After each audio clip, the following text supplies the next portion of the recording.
오늘 저희가 함께 깊이 파고들 자료는요, 한 유튜브 채널의 영상 스크립트입니다. 주제는 북한 로열 패밀리의 일원이었다가 대한민국으로 넘어온 한 남자, 이한영 씨의 이야기인데요. 정말 영화보다 더 영화 같은 삶, 그리고 그 비극적인 죽음을 다루고 있습니다.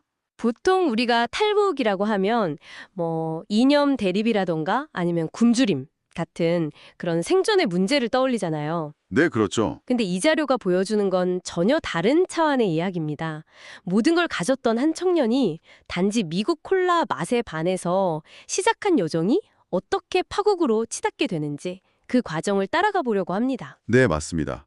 단순히 사실을 나열하는 걸 넘어서서 한 개인의 순수한 욕망이 거대한 체제와 부딪혔을 때 어떤 비극이 생겨나는지 그 지점을 한번 집중적으로 들여다보는 시간이 될 것 같습니다. 그럼 먼저 그가 북한에서 대체 어떤 삶을 살았는지부터 시작해 볼까요? 이한영, 본명은 리일남이죠. 그는 김정일의 처조카였습니다. 아, 처조카요? 네, 김정일의 첫 번째 부인이었던 성혜림 씨가 그의 이모였으니까요. 당시 어린 김정남에게는 유일한 사촌 형이기도 했고요. 와, 그야말로 북한 최고의 로열 패밀리, 핵심 중의 핵심이었네요. 자료를 보니까 이모가 김정일의 여자가 되면서 가족의 삶이 하루아침에 바뀌었다고 하던데요. 네, 완전히 달라졌죠. 평범한 평양 주민에서 순식간에 최고위층으로 말 그대로 수직 상승을 합니다. 자료에 묘사된 걸 보면 정말 상상을 초월해요. 실평수가 300평에 천장 높이가 6m인 저택에서 살고요. 300평이요. 와, 그리고 고작 편도선 수술을 받는데 김일성의 주치의가 직접 집으로 와서 집도할 정도였다고 하니까요. 와, 정말 금으로 만든 세장이라는 표현이 딱 어울리는 삶이었겠네요. 하지만 그 화려함 이면에는 엄청난 통제와 공포가 있었던 것 같아요. 자료에 나온 일화가 굉장히 충격적이었습니다.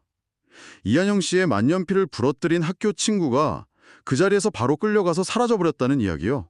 바로 그게 그가 살던 세상의 본질을 보여주는 거죠.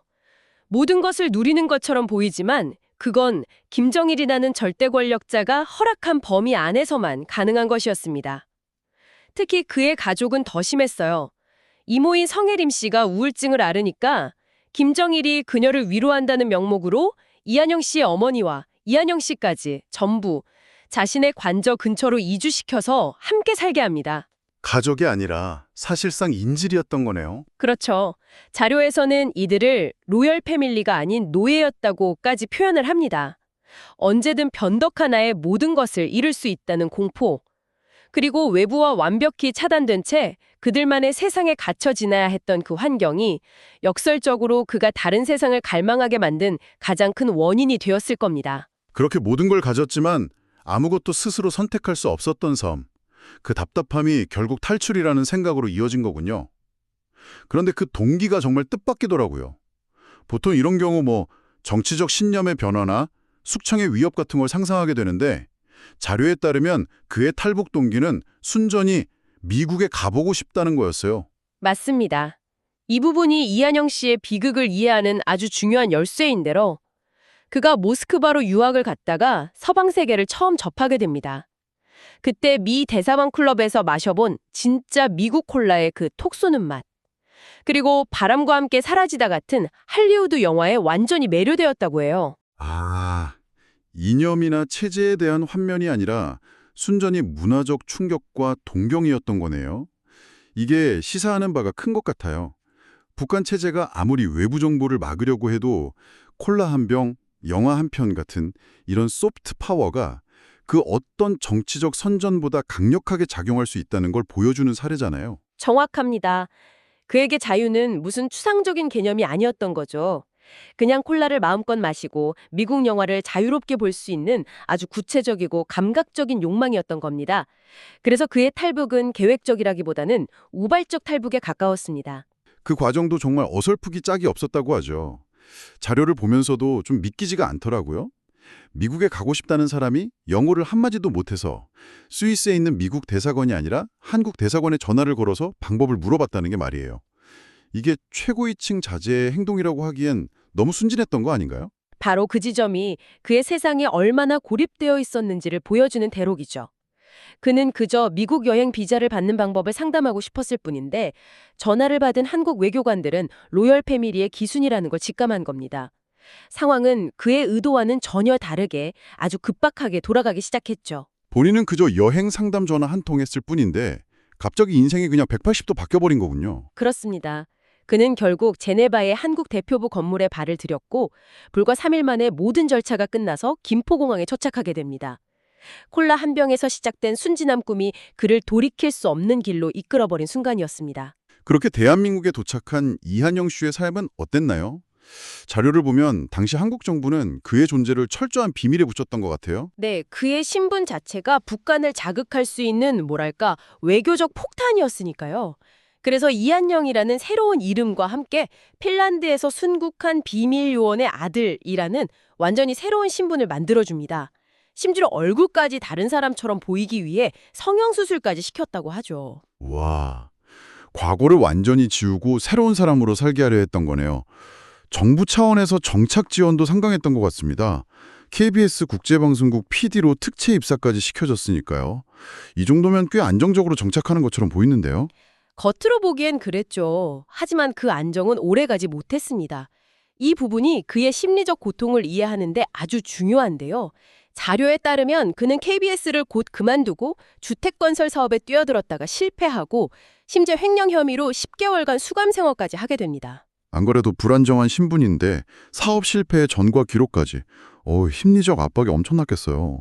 왜 그렇게 무리하게 사업에 손을 댔던 걸까요? 아마도 평생을 통제 속에서 살다가 갑자기 주어진 자유, 특히 자본주의 사회의 경제적 자유에 막연한 환상이 있었을 겁니다. 북한에서처럼 자신의 신분만 대면 모든 게 해결될 거라 생각했을 수도 있고요. 하지만 현실은 냉혹했죠. 여러 사업에 손을 댔지만 모두 실패했고 결국 그를 보호하고 지원해주던 안기부, 그러니까 지금의 국정원이죠. 이 안기부의 지원마저 끊기면서 그는 경제적으로나 심리적으로나 완전히 막다른 골목에 몰리게 됩니다. 모든 걸 버리고 넘어왔는데 남한 사회에도 제대로 적응하지 못하고 보호막이었던 정부의 지원까지 끊긴 절망적인 상황이었군요. 네, 그는 자유를 얻었지만 그 자유를 어떻게 누려야 하는지는 배운 적이 없었던 거죠. 북한에서의 삶도 남한에서의 삶도 모두 그의 것이 아닌 누군가에 의해 만들어진 삶이었던 셈입니다. 바로 이 절박함이 그를 아주 위험한 선택으로 이끌게 됩니다. 결국 그는 마지막 카드를 꺼내들죠. 한 기자에게 연락해서 모스크바에 있는 이모와 어머니의 전화번호를 알고 있다고 폭탄 선언을 한 겁니다. 네, 그리고 실제로 기자 앞에서 전화를 겁니다. 무려 13년 만에 이루어진 어머니와의 통화였죠. 자료에는 당시 통화 녹취 내용이 생생하게 담겨 있는데 정말 한편의 드라마 같아요. 저도 그 부분을 읽으면서 소름이 돋았어요. 아들인 이한영 씨가 나 일남이야 엄마라고 하자 어머니가 너 그래 어떻게 됐니? 어디니? 라면서 믿을 수 없다는 듯 되묻는 장면이에요. 13년 동안 죽은 줄로만 알았던 아들의 목소리를 들었을 때 심정이 어땠을까요? 놀라움과 안도 그리고 불안이 뒤섞인 목소리였겠죠. 그런데 여기서 정말 흥미로운 대화가 오갑니다. 이한영 씨는 당연히 북에 남은 가족들이 자신 때문에 박해받았을 거라 생각했는데 어머니는 뜻밖의 놀라울 정도로 아주 잘해줬다고 말합니다. 그러면서 빠빠가, 즉 김정일이 여행을 시켜준다는 말을 덧붙이죠. 그리고 마침내 결정적인 신호가 나옵니다. 이한영 씨가 어디서 만날 수 있어? 라고 묻자 어머니가 계획이 있어. 12월 달에 여행할 수 있어. 스위스로. 라고 답하는 부분이요. 바로 그겁니다. 그건 단순한 안부 전화가 아니었어요. 아들의 생존을 확인한 어머니가 탈출 계획을 암시하는 비밀 접선이었던 셈이죠. 그리고 정말 놀랍게도 이 통화가 있은 직후에 그의 어머니 성혜랑 씨가 실제로 서방으로 탈출했다는 뉴스가 전 세계를 뒤덮습니다. 이 사건으로 이한영이라는 존재가 세상에 완전히 드러나게 된 거군요. 그리고 그는 여기서 멈추지 않고 대동강 로열 패밀리라는 책을 출간하면서 북한 정권의 치부를 낱낱이 폭로하기 시작합니다. 그렇습니다. 먹고 살기 위한 절박함도 있었겠지만 한번 세상의 주목을 받게 되자 걷잡을 수 없게 된 측면도 있었을 겁니다. 책에는 정말 충격적인 내용들이 담겨 있었어요.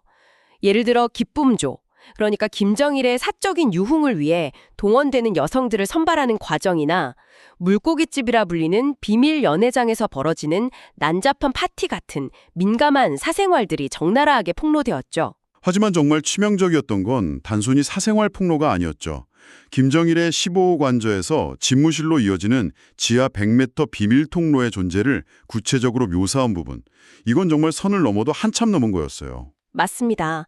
그건 단순한 가십이 아니라 북한 최고 지도자의 동선과 관련된 핵심적인 군사 보안 정보였습니다.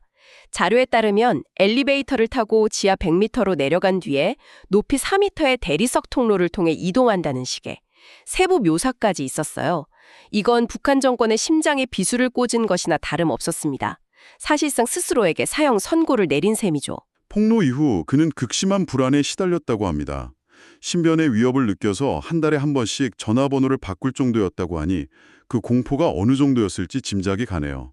하지만 결국 비극을 피하지는 못했죠. 1997년 2월 15일 그가 머물던 분당의 한 아파트 복도에서 총에 맞은 채 발견됩니다. 당시 경찰은 범인을 잡지 못하고 수사를 종결했지만 자료는 여러 정황 증거를 통해서 이것이 북한 공작원들의 소행이라고 분석하고 있습니다. 어떤 근거들인가요? 몇 가지 흥미로운 지점들이 있습니다. 우선 암살에 사용된 총기가 전문적인 암살용 소음기가 장착된 권총이 아니라 벨기에제 호신용 권총이었다는 점입니다. 아, 호신용 권총이요? 네. 그리고 총알이 머리에서 발견됐죠? 이걸 종합해보면 처음부터 살해가 목적이 아니었을 가능성이 있다는 겁니다. 살해가 목적이 아니었다면 설마 납치였을까요? 그럴 가능성이 높다는 게 자료의 분석입니다. 북한 입장에서는 그를 죽이는 것보다 다시 데려가서 위대한 수령의 품으로 다시 돌아온 배신자라는 식으로 체제 선전에 활용하는 것이 훨씬 이득이니까요. 아마도 공작원들이 그를 생포해서 끌고 가려다가 이한양 씨가 격렬하게 저항하자 당황해서 그 자리에서 총을 쏘아 살해했을 것이라는 추측입니다. 그래서 소음기도 준비하지 못한 호신용 권총을 썼을 거라는 거군요. 정말 영화 같은 이야기네요. 결국 범인들은 잡히지 않은 거죠? 네, 범인들은 범행 직후 비상계단을 통해 지하 주차장으로 도주했고 남해안을 통해 잠수함으로 북한에 돌아간 것으로 추정됩니다. 그리고 훗날 체포된 다른 북한 공작원의 증언을 통해 당시 이한영 씨를 살해한 공작원들이 북한에서 공화국 영웅 칭호까지 받았다는 사실이 확인되었다고 자료는 전하고 있습니다. 미국 콜라를 마시고 싶다는 아주 소박하고 인간적인 꿈으로 시작된 한 청년의 여정이 결국 대한민국의 아파트 복도에서 총성으로 막을 내린 거군요.